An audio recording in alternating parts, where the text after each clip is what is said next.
Isang mapagpalang araw po sa ating lahat mga minamahal kong kapatid. Meron lang po akong isi-share sa inyo na isang versikulo dito po sa Bible.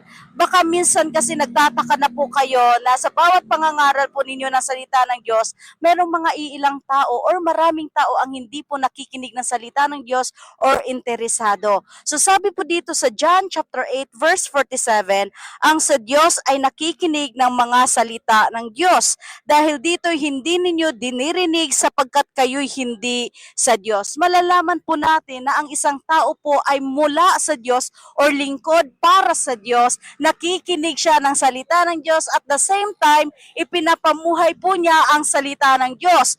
Kung meron namang taong hindi interesado sa salita ng Diyos, hindi nakikinig ng salita ng Diyos, ibig sabihin yung tao na yan ay hindi po para sa Diyos, hindi mula sa Panginoon. Kaya magpatuloy lang po tayo sa pag-share ng gospel. Kahit iisa na lang yung makikinig ng salita ng Diyos, i-share po natin in or out of season. And tandaan po natin mga minamahal kong kapatid, sinasabi rin ng Biblia na ang salita ng Diyos na nahasik o naibahagi, na ipangaral, ay hindi po mawawala ng kabuluhan. Hindi to babalik sa Diyos nang hindi nito tinutupad ang kanyang layunin or purpose. And kung napapansin niyo po, nandito po kami sa may overview. Yan, overlooking.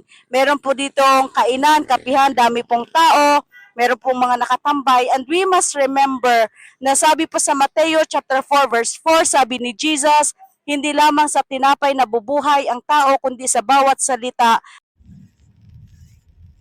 Pero kung bata-bata pa kayo, no? Pwede po, ano? Magpatuloy ng 400 metro. Tsaka wala ko hilig talaga sa papunta sa Imus Boulevard. magmaniho, wala talaga.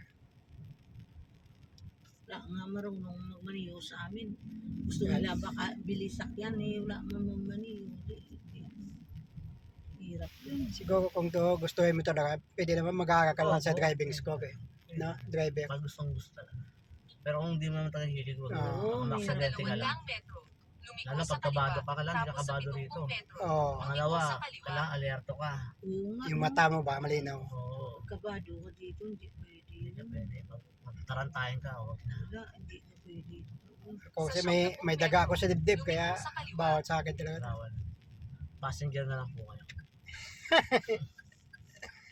Dati, tinuruan ako ng kapatid ko, muntik na ako tumalon sa tulay. Ano pa yan, yung, ano tawag yun? Corner, baka ganun. Yung cambio na Manual. manual ba? Yan, matik naman eh. Yung mga pasaway, yan. Buti ngayon, automatic na yan. Lumiko sa kaliwa.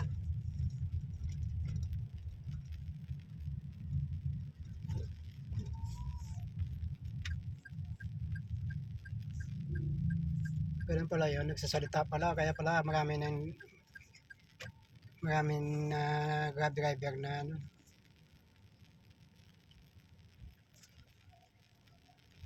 Paano yan pag sinabi na Magpatuloy ng 400 metro.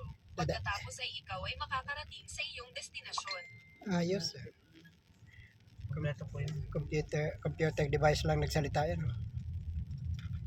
Eh, Galing, no? sa milyon na tao na ginagampanan yan, eh, buti kaya pa na nagsasalita yan. Computer naman po yan. Mga concept.